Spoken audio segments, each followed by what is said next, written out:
Hello दोस्तों, कैसे हैं आप लोग। स्वागत है आपका मेरी नई वीडियो में। दोस्तों, वोडाफोन के बारे में आपको पता है कि वो अभी इस समय अपने एजीआर कर्ज को लेकर के बहुत ज्यादा परेशान है और वोडाफोन को इससे कोई भी राहत भी नहीं मिल रही है। ये चीज चल रही थी और वोडाफोन इस पर बहुत ज्यादा परेशान भी था। उसने बहुत ज्यादा कोशिशें भी करी कि कर्ज जो है वो किसी तरीके से दूसरी जगह से लोन लेकर के चुका दे ताकि वोडाफोन यहाँ पे अपने आप को स्टेबल कर सके, लेकिन वोडाफोन को कोई भी रिलीफ खास मिल नहीं रही थी।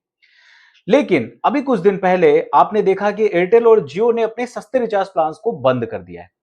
सस्ते रिचार्ज प्लान को खत्म करके 299 रुपए के रिचार्ज प्लान को उन्होंने रखा है, जो कि एक हिसाब से देखा जाए तो 28 दिनों के लिए पर डे डेटा वाले मिनिमम प्लान हो चुके हैं।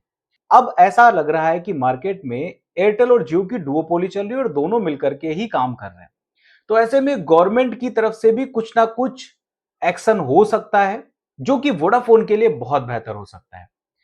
मनी कंट्रोल की एक रिपोर्ट है जिसके द्वारा ऐसा अनुमान लगाया जा रहा है कि हो सकता है गवर्नमेंट वोडाफोन को अब थोड़ी बहुत राहत देने के बारे में सोचे या कुछ ना कुछ हेल्प देने के बारे में सोचे।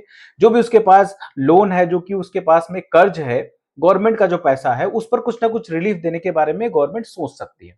चलिए मैं आपको फटाफट से पूरी रिपोर्ट बताता हूं कि क्या आखिर रिपोर्ट में लिखा गया है और किस तरीके का कर्जा है वोडाफोन के ऊपर और कैसे गवर्नमेंट जो है अब रिलीफ फिर से देने के बारे में सोच सकती है। नमस्कार दोस्तों, मेरा नाम है अनु। आप देख रहे हैं टेक एंड ट्रेंड्स।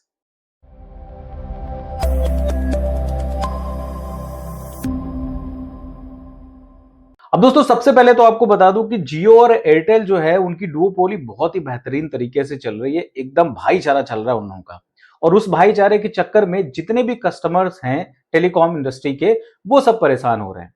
हालांकि वोडाफोन की बात अगर करी जाए तो वोडाफोन भी रिचार्ज प्लान्स के मामले में कहीं ना कहीं जियो और एयरटेल के ही बराबर चल रहा है, उसमें बहुत ज्यादा अंतर नहीं है। लेकिन वोडाफोन का मार्केट में आना बहुत ज्यादा जरूरी है या फिर मार्केट में बने रहना बहुत ज्यादा जरूरी है। लेकिन जियो और एयरटेल ने जो भी थोड़े दिन पहले किया, अपने सस्ते रिचार्ज प्लान को बंद कर दिया है। उसके बाद मनी कंट्रोल की एक रिपोर्ट आई, इसमें ऐसा बताया जा रहा है कि हो सकता है गवर्नमेंट फिर से सोच सकती है वोडाफोन को रिलीफ देने के लिए, क्योंकि गवर्नमेंट भी चाहती है कि वोडाफोन मार्केट में बनी रहे, इंडिया से वोडाफोन कंपनी ना जाए। अब ऐसे में आपको पूरे पहले आंकड़े बता देता हूं, फिर उसके बाद बताता हूं किस तरीके से रिलीफ दिया जा सकता है। अगर आंकड़ों की बात करें तो सबसे बड़ा जो परेशानी का सबब है वोडाफोन के लिए वो है एजीआर। कर्ज जो है वोडाफोन के ऊपर वो बहुत ज्यादा है। 83,000 करोड़ रुपए के आसपास जो है वोडाफोन के ऊपर कर्ज है, जो मूलधन है उसके ऊपर ब्याज पर ब्याज जोड़ते जोड़ते अभी तक लगभग 2 लाख करोड़ रुपए के आसपास में कर्ज हो चुका है वोडाफोन के ऊपर।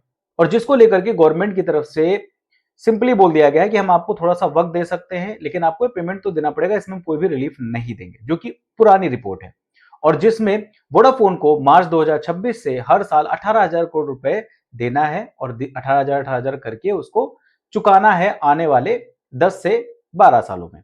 लेकिन अब मनी कंट्रोल की जो रिपोर्ट आई हुई है, उनका यह कहना है कि जो डुओपोली चल रही है जियो और एयरटेल की, उसकी वजह से कुछ चिट्ठियां लिखी गई हैं, कुछ ऐसे रिक्वेस्ट करी जा रही है वोडाफोन की तरफ से भी और बाकी सारे जो सरकारी कंपनीज जो टेलीकॉम से रिलेटेड हैं गवर्नमेंट की तरफ, की गवर्नमेंट को थोड़ा बहुत सोचना पड़ेगा वोडाफोन के लिए। अब ऐसे में दो चीजें हो सकती हैं, या तो वोडाफोन के ऊपर जो ये ब्याज पड़ा हुआ है, मतलब जो मूलधन है उसके ऊपर इंटरेस्ट पे इंटरेस्ट जो लग रहा है, उस पर कुछ ना कुछ रिलीफ दी जा सकती है गवर्नमेंट की तरफ से, या फिर जो 18,000 करोड़ रुपए पर साल के लिए जो पेमेंट देने की बात हो रही है वोडाफोन को, हो सकता है उसमें कुछ 1-2 साल 3 साल की रिलीफ मिल जाए वोडाफोन को, कि 2026 के बजाय हो सकता है 2027 या 28 से आपको देना पड़ जाए। इस तरीके के कुछ रिजल्ट्स मिल सकते हैं और जब ये हो जाएगा तभी वोडाफोन स्टेबल कर पाएगा अपने आप को, तभी वोडाफोन कर्जे से मुक्त भी हो पाएगा। क्योंकि वोडाफोन जब सर्विसेज पे ज्यादा बेहतर तरीके से ध्यान दे पाएगा तो जाहिर सी बात है क्लाइंट्स उसके साथ जुड़ेंगे, जो वोडाफोन है उसकी इनकम बढ़ेगी तो वो अपने कर्जों को आराम से चुका सकता है। और वोडाफोन के पास सबसे बड़ी जो कमी है इस वक्त वो ये है कि उसके पास समय नहीं है इन सब चीजों का अरेंजमेंट करने के लिए। अब देखते हैं जो रिपोर्ट बनाई गई है इसमें किस तरीके से इसका आउटकम आता है, गवर्नमेंट किस तरीके से रिलीफ देता है वोडाफोन को, किस तरीके से हेल्प करता है ताकि वोडाफोन भी मार्केट में बना रहे। क्योंकि आप सभी को पता है कि सिर्फ जियो और एयरटेल का मार्केट में होना सारे यूजर्स के लिए बहुत खतरनाक हो जाएगा। फिलहाल आप बताइए, आपको क्या लगता है कि गवर्नमेंट को वोडाफोन की मदद करनी चाहिए या नहीं करनी चाहिए मार्केट में वोडाफोन को बने रहने के लिए? आप अपनी राय मुझे कमेंट करके जरूर बताइएगा। अगर आपको वीडियो पसंद आई है, अगर आपको खबर अच्छी लगी है तो वीडियो को लाइक कर दीजिएगा और अपने दोस्तों तक भी शेयर कर दीजिएगा ताकि उनको भी मार्केट में क्या चल रहा है पता चलता रहे। अगर आप मेरे चैनल पर नए हो तो मेरे चैनल को सब्सक्राइब जरूर कर लीजिएगा, तो इसी तरीके की बेहतरीन बेहतरीन वीडियोस मैं आपके लिए लेके आता रहता हूँ और आगे भी लाता रहूंगा। फिलहाल के लिए इस वीडियो में इतना ही, मिलते किसी दूसरी वीडियो में किसी अच्छे से टेक और ट्रेंडिंग टॉपिक के साथ। तब तक के लिए नमस्कार।